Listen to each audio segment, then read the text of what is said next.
Hello and good day, friends. Welcome back. Today I'm going to be showing you how to work on the Honda lawnmower carburetor here. And this one's just like the others, which there's going to be a few more things you're going to be pulling out of this in order to clean it out correctly. Now, first of all, once you get your carburetor off, go ahead and clean it off because you don't want any of the debris that's on the outside of this carburetor to go on the inside. That's a bad thing. So once you've rinsed this off and get it to look in a fair condition, we're going to go ahead and take your 10mm socket and turn it to the left and pop off this bowl here. So I may have a little bit of residual moisture left in the bottom of this. Going to drop that and then put that bolt aside and then open it up. So yeah, I have a little bit left in here. Just cast that out and then put that down. And then I'm going to go ahead and remove this pin here, put it right beside my bolt, and then pull off the float. Okay, now don't see here we have our little piece there with the rubber. I'm going to put that aside, and I'm going to go ahead and direct you to see where we are going to be spraying out and then running a wire through. So you're going to take your carburetor cleaner. This is one of your bullets. Your other bullet that you're going to use is your WD-40. Now, just real quick, the WD-40 is pretty much only used for the moving components, which will be the tops here that move back and forth. So you can accelerate and decelerate. And maybe on the inside here, it wouldn't hurt too much with the WD-40. Okay, and then your carburetor cleaner, you're going to go ahead and go through every hole that you see. Usually I don't go through this hole because there'll be a rubber seat sitting right there. But on this one, I would go ahead and spray through, shoot it on out. Now, as I'm spraying the carburetor cleaner, I already know the comments are going to start rolling. Hey, bro, spray carburetor cleaner in my eyes, yo. Well, guess what? I got these. For days, my man. If you're going to spray carburetor cleaner in your eyes, please use some safety goggles so you don't do it. All right? I can't tell you how many comments have I got that, these can't even break. Oh, well. Well, put them on, bros. Remember, put the safety goggles on. All right, that aside, let's get back to business. Okay. Now, this is be one hole right here that you'll spray through as well. And that's probably going to shoot out the front.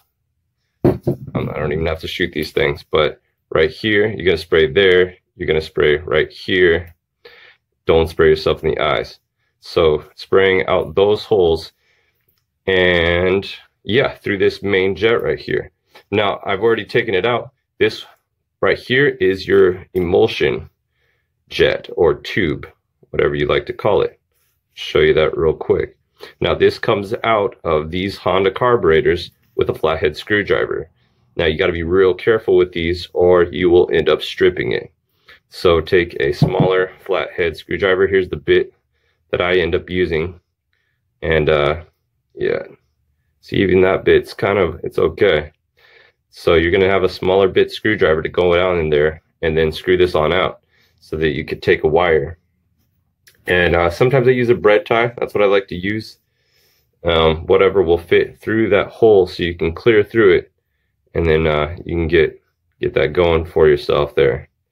But if you take this out, it's always better to do it that way so you can get a good carburetor cleaning. And some of these, you'll see a longer, that's what they call it, the tube, emulsion tube, instead of just jet. It'll be a longer piece here. And so I will just go ahead and put that aside. And another place on this specific carburetor that needs to be removed is this right here. So I'll take that out. This is kind of important. And then you'll go ahead and you'll spray your carburetor cleaner through here and let it shoot out. That's why you wear those glasses, bros. That's why you wear these. Because on carburetors, you never know where it's going to come out of. It can, whichever direction. If you've not done that carburetor before, you don't know where it's coming out of. So yeah, safety first, guys. No more of those crazy comments. So I'm going to go ahead and put that back on there.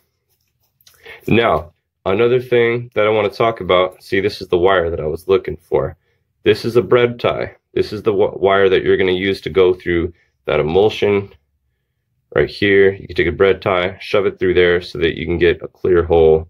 And with the bread tie coming through top to bottom, you'll know that it's clear. So bread ties are always great. Also, you can use it's a part that's used to clean out for welding. I've seen those used pretty often. All right, let's slap this back together.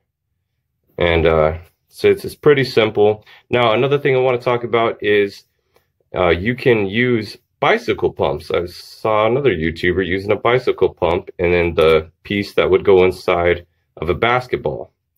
And he used that. And I've also used air cleaner, the kind they use to clean out keyboards and dust off. There's the can of dust off. That works as well. But that said, I've gone ahead and used kind of a cheapy way of doing it when I had a compressor, a small compressor, one of the Harbor Freight ones that's only maybe 3 to 5 gallons. And I cleaned out a carburetor, and then it didn't work very well, the lawnmower, after I was done. And then I went through it with a bigger compressor, one of the 50-gallon kind, and it worked great. So let's think about this. You know, sometimes you need the bigger tools to get the harder work done. And so yeah, on these carburetors, remember to open that, clean that out with the carburetor cleaner first, and then go ahead and run it with your air, the maximum air that you're able to get. If you got a 50-pound or 50-gallon compressor, good, the bigger the better. And then same goes with the emulsion, which I did not replace on this one, but I'm going to go ahead and do it.